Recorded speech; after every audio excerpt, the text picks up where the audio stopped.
Hi, just before this video starts, just a warning to say that the video is primarily out of focus because I didn't set the camera up correctly, and you'll also notice that the video will freeze towards the end as my camera did run out of battery, but sadly due to time constraints we couldn't re-record the video, and also we didn't want to lose the stuff that was said so organically the first time round. So with that being said, I hope you enjoy this video. It is a bit different. It's an interview with a fellow missionary and also a very good friend from Brazil. I really think you'll enjoy it and get a lot out of it. Thanks. Hello and welcome to the Slowly Sinking Missionary. As always, my name is TJ, and whether you are a missionary already on the field or are thinking about coming out onto the field, or whether you just happened to find this video and thought you'd give it a watch, it's really great to have you here with us. So normally I would do a monologue about something that affects me as a missionary, but this week I have my friend and fellow missionary Barnabas here. So why don't you say hello? Hello, hello. So Barnabas, you've been on the field now almost 3 years. Yeah. Tell us a little bit about how you got to come here. What is your story, and why did you end up specifically here out of anywhere in the world? First, thank you for receiving me. It's a pleasure. It's kind of an interesting story because I've never had any special feelings toward a specific group of people or to any specific place. So I remember my first experience with seminary. I actually felt pretty bad because I had friends who wanted to go to China and North Korea and West Africa, and I never had any of these desires. I just wanted to serve the Lord. But I actually always loved teaching. I've always loved training. I love living in community. I love the life of a seminary. And one of my professors, he had a previous experience here as a missionary where we live. And he founded a project that today I am the director. And that was a good experience for me because I realized that having a specific call toward like a vocation, or how can I put that? I think because I love teaching and because I want to work with the discipleship, that's something I can do anywhere. And the fact that God did not give me a specific love for a specific group of people as he gave to some friends of mine, that kind of gives me more freedom to work pretty much whenever I can develop my vocation. Yeah, I remember specifically a conversation we had while walking just down the road here, that you said you were tired of programs and activities, and all you wanted to do really was just tell people about Jesus. And I remember that really hitting hard for me, that kind of passion that you had. It wasn't about fulfilling a specific task, but it was about making sure that people heard the gospel, and I was really touched by that. So why don't you just tell us a little bit about what's happened to you while you've been here, and maybe a little bit about the program that you are now just about to launch. Yeah. So I work with a monastic and missional ministry training program that equips local believers, men and women, to serve in the Muslim world, in the Muslim context. It's an intensive and residential program, so students live together, and that's probably the most important part of our program. In our program, we want to develop 3 things that we aim to see them being developed in the students, which is experience, character, and knowledge. Mm-hmm. We want to provide an environment where the students can have a good experience in all of those. And because of that, community is not just something that we do. Community is the core of what we are. Because what we believe is that For example, in my case, I had great lessons on forgiveness, for example. But you go to seminary, you learn about forgiveness. You don't learn how to forgive. Yeah. You learn what forgiveness looks like, but not really how it feels. You learn to forgive and to be forgiven in a context of community, where our inadequacies come out because of the relationships that we develop with one another. And that's what we want when we think about ministry training program. We don't want just teach local believers in a way that they can receive information, leave the training, go back to their churches and say, hey, I have a seminary now, so I kind of know more than my pastor because I have theological training. He doesn't have theological training, so I'm going to take over the church now. That's not what we really want. Yeah. We want students to be shaped in a way that they look like Jesus Christ. And that's why we say that we are not a school. We are a brotherhood. Yeah. Because you go to a school, the main goal is primarily individualistic information receiving, let's put it that way. So you go to a school to learn, to get information. You obtain that information. At the end, if you're complete, you receive a degree. And that's the proof that you mastered this subject. Now you can work on that. You can even lecture about this thing. But in our ministry training program, for example, what we usually say to the students that if you don't scrub toilets, you can't preach. Because, as I said, knowledge is one of the main parts in our ministry training program. But if you're a good speaker, but you don't serve, you're not willing to scrub toilets, you're not willing to do work that no one's going to see, I mean, you're not a good leader. And that's the type of leadership that Jesus is trying to develop with the disciples when we look at the Gospels, is a leadership by serving. And it's knowledge by submitting to the church, submitting to the community. And I think that's the differential of the type of training that we work here in the region. That sounds great.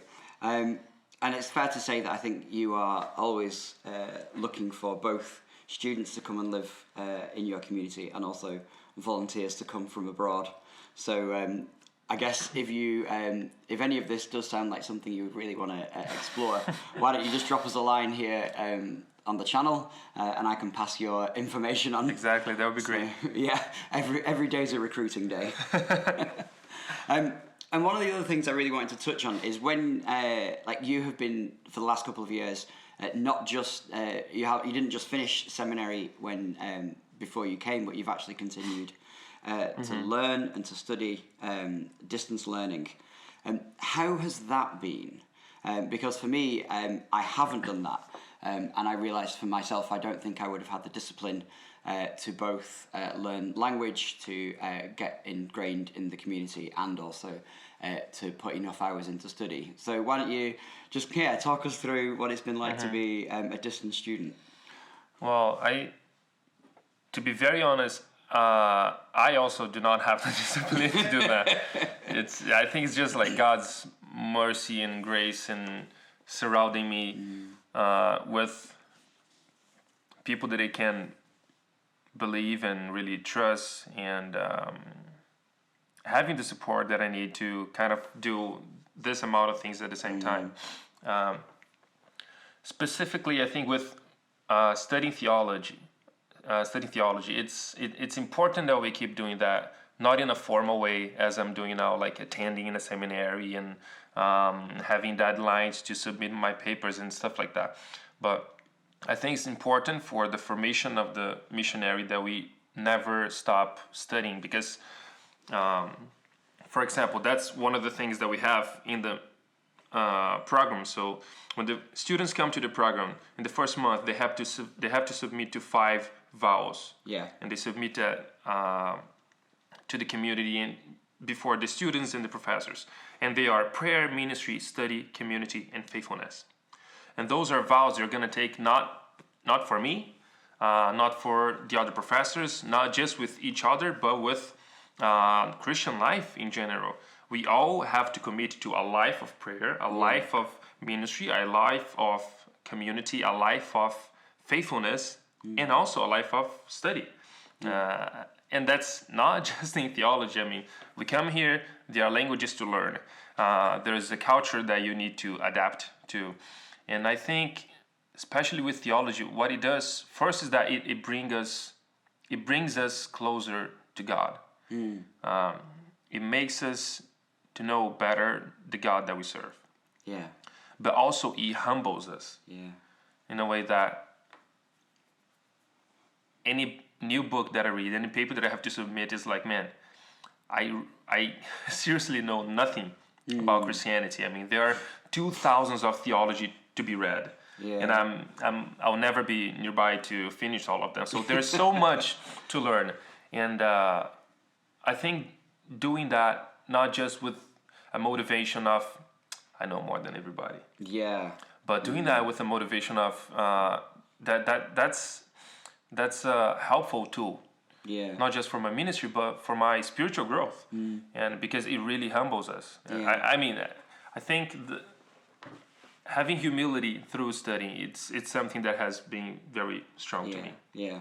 Actually, you've touched a little bit on humility and also this idea of not knowing everything. I know that from a British point of view, there can be this this understanding of mission work that like us as Westerners, we have all this knowledge and we have all this insight, and so therefore it's our duty to go and take it to places that don't have it yet, and we know best, so we go in and we kind of like enforce our ideals and our will upon them because it's for the greater good. Like, did you find that was something that you've kind of experienced coming from Brazil, and how do you deal with that personally? Because I know that if I was not careful about how I guarded my heart and understood my own weaknesses and failings, that I think I could very easily fall into that trap.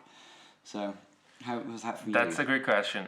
I think personally that's a big temptation for me as well. I think that's something that every single missionary is going to feel like. This temptation to be relevant, temptation to be God's carrier message in a way that Elijah said, I'm the only one. No one here knows anything about God, and I'm bringing you the good news.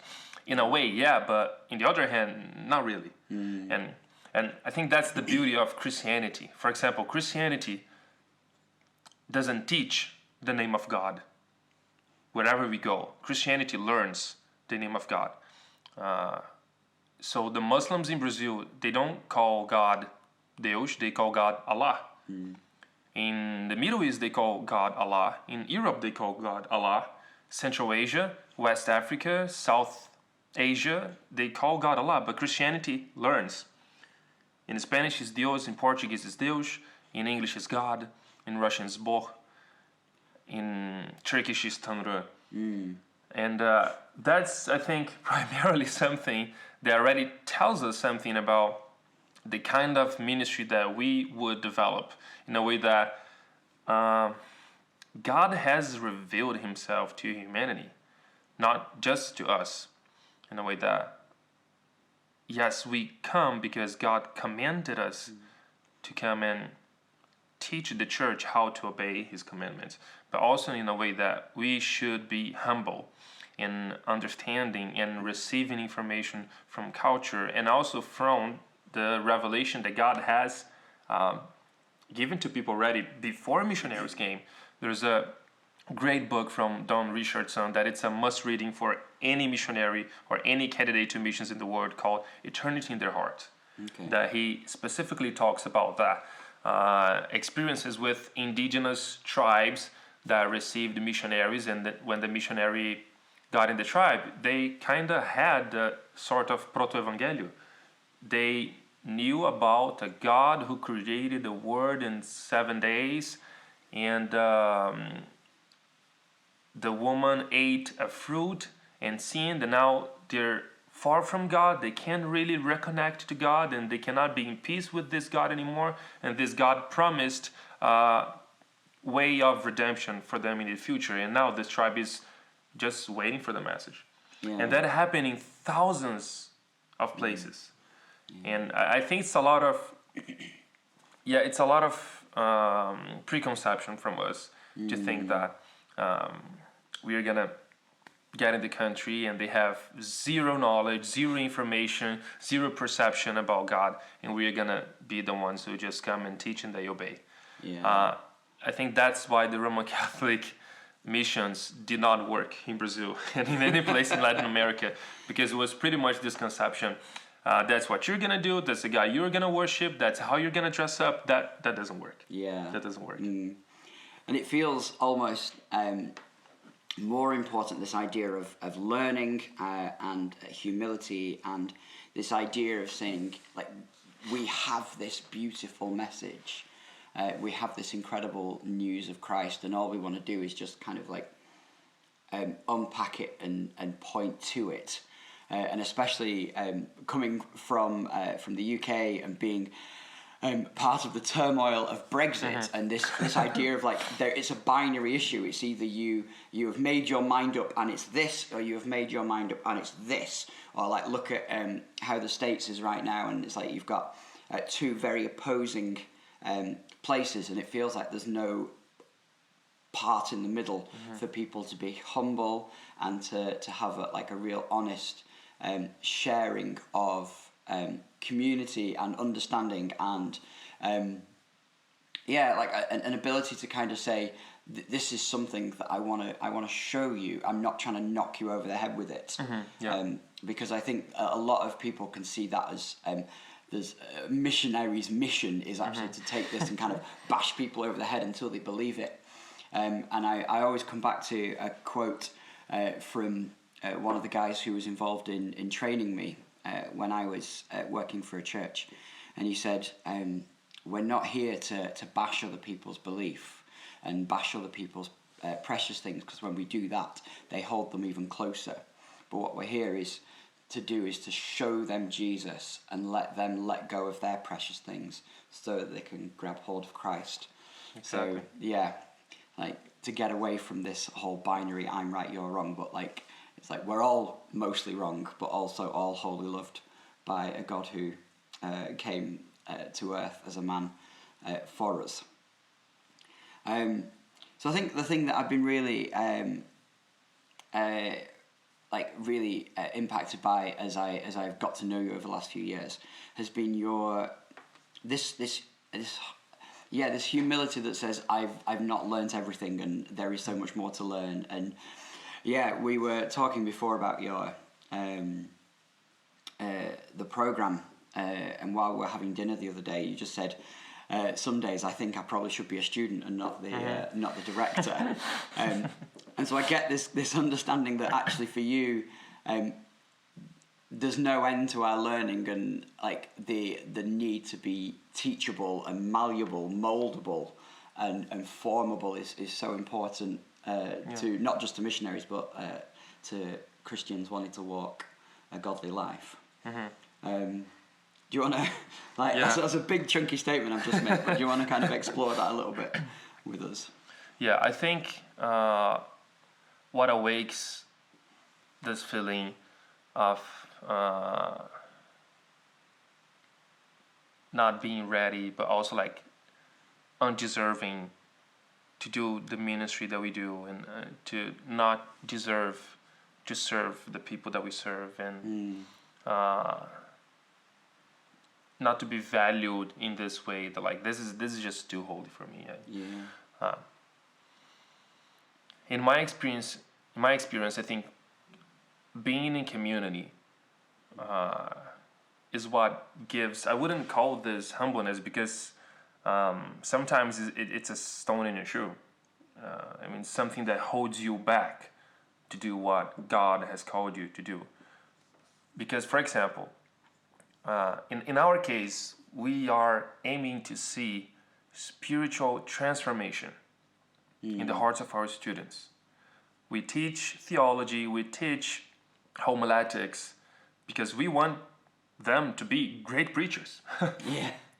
But also we want to see their character transformed.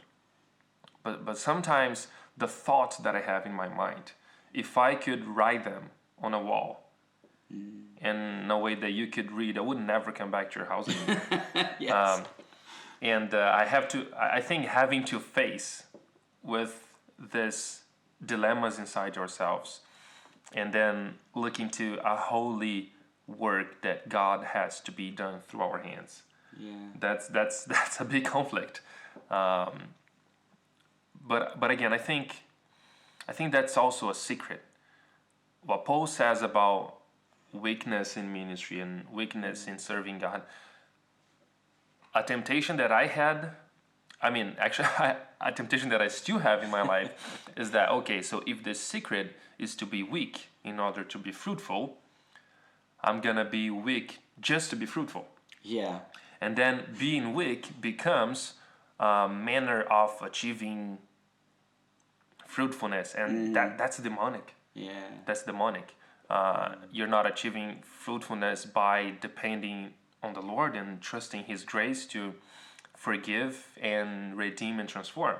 Yeah. You're actually doing your own way to be weak enough to deserve God's love and to be weak enough to have fruits in ministry. But that's demonic.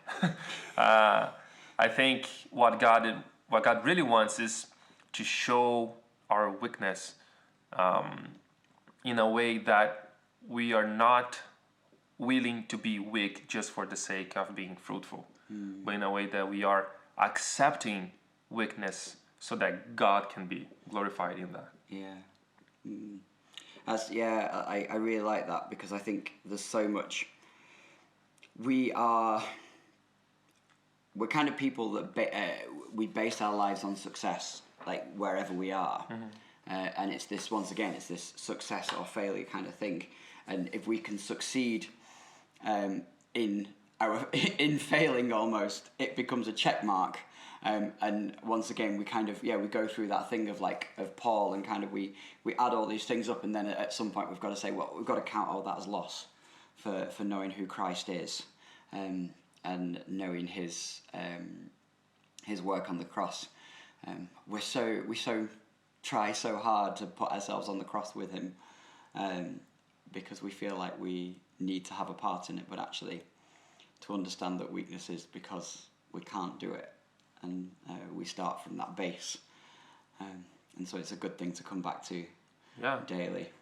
So how does then being a leader in a messy situation keep you humble?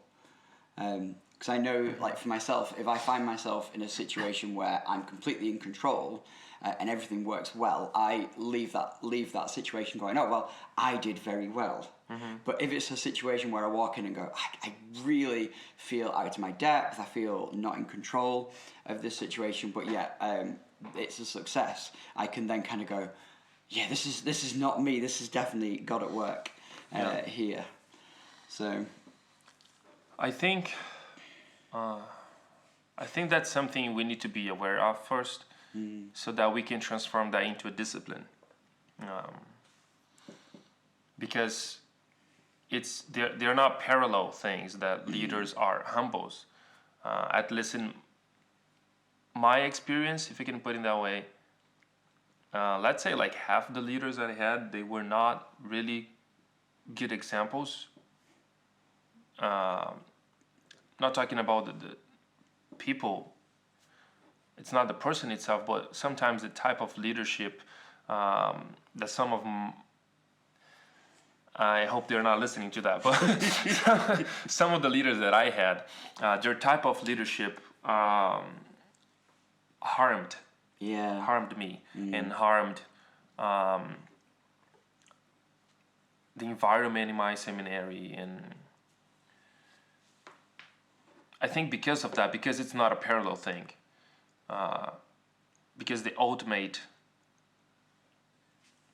goal of God is not to make us leaders, it's just to transform us in a way that we look like Jesus Christ and we live the life that Jesus lived on earth because we believed that Jesus' life is the best way of living. And that's what God wants us to look like.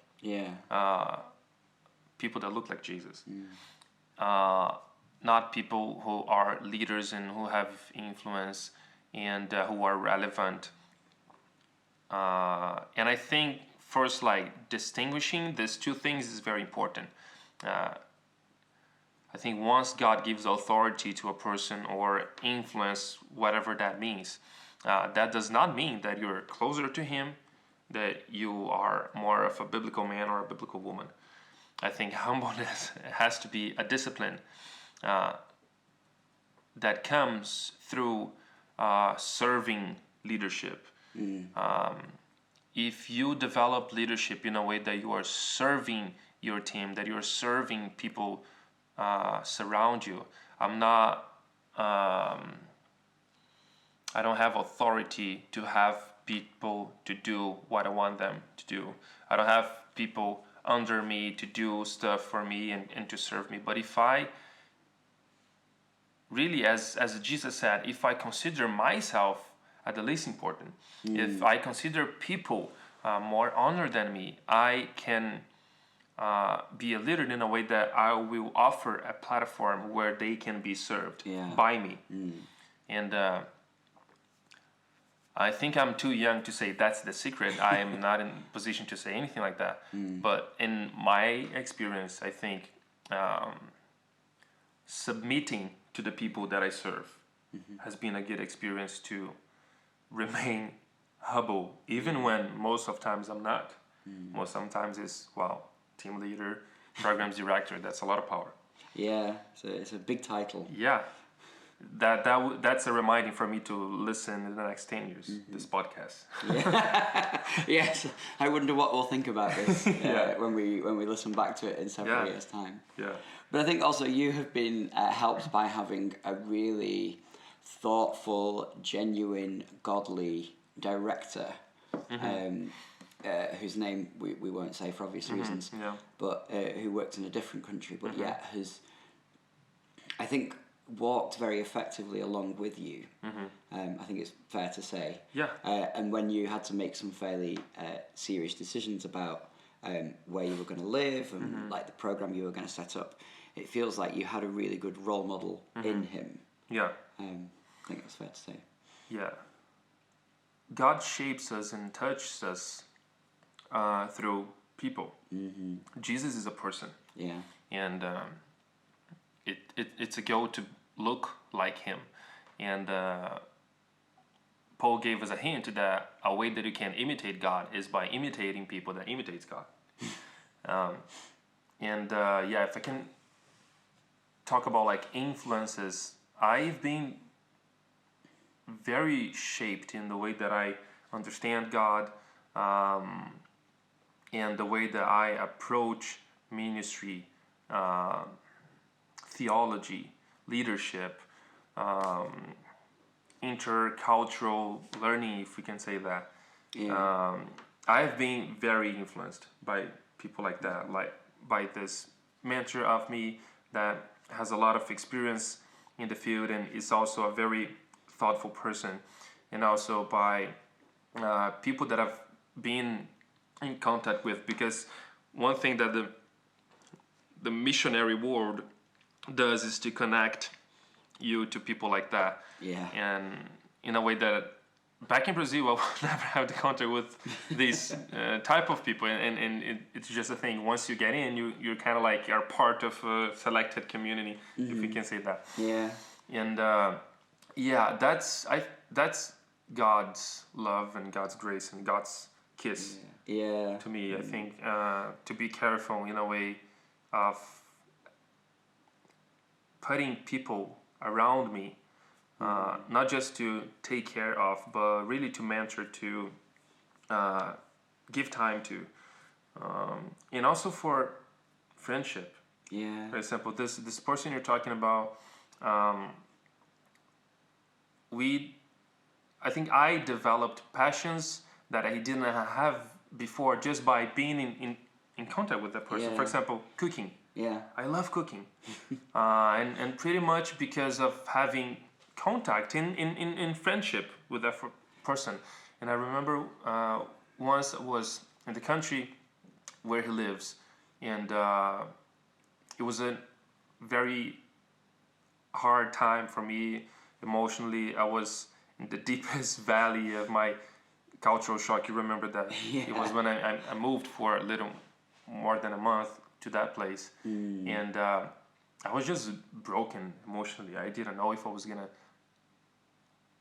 come back specifically to here or not. I didn't know what my life was gonna look like after that moment, and this person gave me a book, and he wrote, now I don't remember, but it was something like, it has been a pleasure to know God and to appreciate His beauty with you. And it was a book about cooking. It's a book called The Supper of the Lamb. So it's a devotional cooking book. Wow. Yeah, written by a minister. And because I think, I can say that I had a pretty much stoic influence in my life, in a way that pleasure is a bad thing. Pleasure is a very bad thing. We must suffer for God, and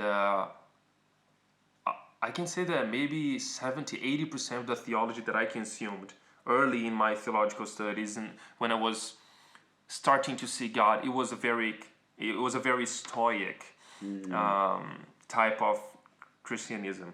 Sure. So I kind of developed a relationship with God in a way that I couldn't enjoy goodness and beauty in life. Those things for me, they were wrong. I should suffer for God. I should have a disease and go to hospital and almost die, and then I would know that God was with me. That was the type of relationship with God I had. And having to get out of this extreme to know that there is healthy relationship with God by appreciating His beauty and pleasure, that was a thing that transformed me. And that person was used by God in my life to open my eyes for goodness and beauty. Yeah. God is beautiful, and there's beauty in God, and we should appreciate beauty in life, and good foods that we eat, and good conversations that we have, and good books that we read, not necessarily being Christians or not. We don't eat just Christian food. That's not something we do. That's not something no one should do. That sounds very weird. Just unleavened bread. Yeah. So God has been very graceful to me by surrounding me of people who are passionate about Him, but also who heals those inadequacies inside us. And I think that's something that every missionary should look like. Should look for once they come to the field. That person. For example, theologically, I think very different of that person you're talking about. Very different. Sometimes I cannot disagree more, but there's a lot of love in the relationship and mutual respect. And I think that's something we all should do. It's very easy to come here and be surrounded by people that think exactly the same way that I do. Yeah. Like, the ability to be able to theologically butt heads, but yet embrace one another in love and mutual acceptance and assurance is so strong. And once again, like we are, because of social media and because everyone has now a voice like in the world, it feels like we are more divided than ever. And yet that is a real story of what Christ's unity looks like. And I feel that more than just missionaries, I think that is something we all desperately need to be striving for if we are to be Christ in the world and to show that like this is a temporary place and we have somewhere so much better where unity will be at the heart of everything, because we will all look to the person of Christ and His redemptive work on the cross, and the fact that that is what has brought us all together. So yeah. Well, we have we have talked for a good 34 minutes, which That's I think awesome. is brilliant, and we could probably talk for another several hours. But both It's just very easy to do that with you. it's very easy. But sadly the camera will have died and we'll have run out of recording space. But I thought maybe just for a couple of minutes, if there's anything that you feel is on your heart that you just want to share, get out into the world, especially for those who maybe are thinking about mission work. Basically free form. The floor is yours just for a few minutes. Thank you. I think whatever motivation we have to go to the field should be followed by a life of serving God and serving your church in the community that I come from. I think that for me was a very important thing. And today when I look back, sometimes I wish I would be back in my church to serve and honor my home church better. And then have come here. So whoever's thinking about going to the field, just serve your community. Because lots of times we think that we're coming to the field to reach out the lost, to preach to the lost. But we should be coming for the church, to serve the church, to love with sacrificial love, and come for the good of the church. If we take care of the church, if we take care of the bride, the church will take care of the lost. They can do that better than me. They speak better language, they know better culture. They can do that better than me. And it's God's plan to use local church to reach out the local lost. We were talking about before about this temptation of coming and I have the good news. And that's not really how it should work. Come here because of the love you have for the church. Serve your church. If you do that, whatever you are now, once you come here, you are gonna have the love for the local church, which is not a romantic love. I heard there's a story that people say in Brazil from a candidate for missions who said, I want to go to China, I love the Chinese, I really love the Chinese, I have this passion for the Chinese. And then a missionary said, you love the Chinese because you don't know any. And lots of times we have this romantic love and romantic idea about missions that once you get here, man, this is for grown-ups. Yeah. That's for real. Yeah. It's not romantic or magical at all. So I think it's important, whatever you are, to serve the Lord with all your heart and to serve the church. Because once you come here, you should come to take care, to equip, and to strengthen the church. And the church will take care of the lost. Amazing. Thank you so much. Thank you. So your program officially fully kicks off in January after a period of setting up, getting everything ready. And so maybe what we can do is in a few months, once you've got it going, we can revisit this and you can tell us how it's going. That would be great. And to really... that would be great. Yeah, maybe we can interview some of the students and see that would be amazing. They're finding it. Yeah. Well, thank you. I hope this has been really beneficial to you as you have listened to this, whether you've watched it or listened to it. And I really do hope you'll be praying for Barnabas and for his project as it continues to flourish. And also for just all missionaries around the world, that we will have this humility and teachability. And for yourself, if you are really seriously considering coming onto the field, go and scrub a toilet. Go and put some chairs away. Go and do the washing up at the end of your church service. Whatever it is, go and be humble. And let the Lord minister to you from that place of humility and that quietness and that stillness that comes with humility. So once again, thank you so much for being with us today. We hope it's been a benefit and also a bit of fun.